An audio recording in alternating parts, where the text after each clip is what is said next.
Kings. 2 Kings chapter 4. Chapter 4, verse 4. Read, open. We begin with verse 1. Okay. Now, they carried a certain woman. They cried. Yes. They cried a certain woman. Of the wives of the sons of the wives of the sons of the prophets. That means that man was a spiritual son of Elisha. So this was the wife. Yes. All right.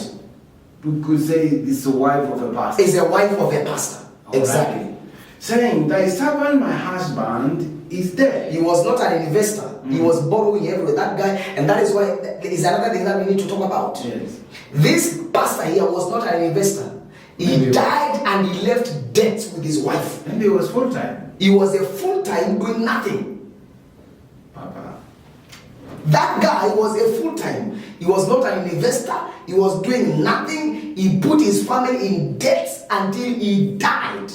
And the debt was so big to a level that for them to recover, they had to make the children slaves.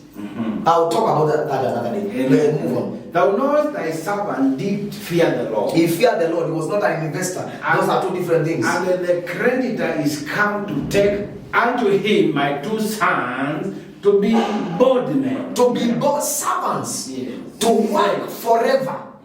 To pay the debt of the guy that he had borrowed. Of the father. Next verse. Elijah said unto her, what shall I do to thee? Tell me, what hast thou in your house? Or what do you have? It is the English of today. What do you have in your house? And she said, thy handmaid are not anything in the house save a pot of oil. A pot of oil, the cooking oil. Not anointing oil. Not anointing oil. It was a cooking oil. Yes, Papa.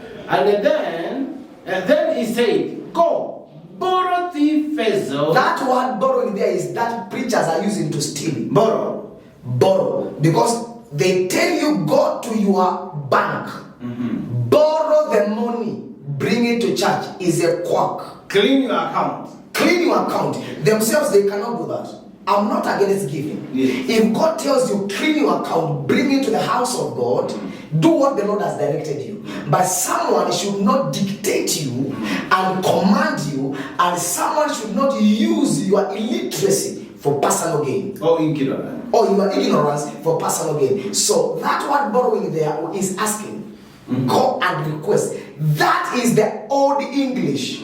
You have to remember that the Bible was translated from Greek in the Old Testament, from Hebrew to English and to other languages. Right. So this is the old English that called asking, borrowing. They go to borrow or to ask your neighbors. So he never went to the shop to borrow buckets. It was borrowing buckets just to pour the oil. Once I pour the oil, I sell. I will return you buckets. When you go to your neighbor and you ask for a plate, you have visitors. You have visitors who have come to your house, and they are 100, and you have 50 or 49 plates. You go to your neighbors and you tell them, please help me with the 2 plates. Help me with the 2 plates. I have so many visitors. That is what she did. She went to collect plates or whatever she collected from neighbors to come to pour the oil. It is not going to a shop to borrow so that she come to pour the oil, so that a miracle happens. She goes to pay fraud. So I go borrow a suit from the fraud. Get to the man of God. It's fraud. And then it's fraud. It is thieving. It is thieving.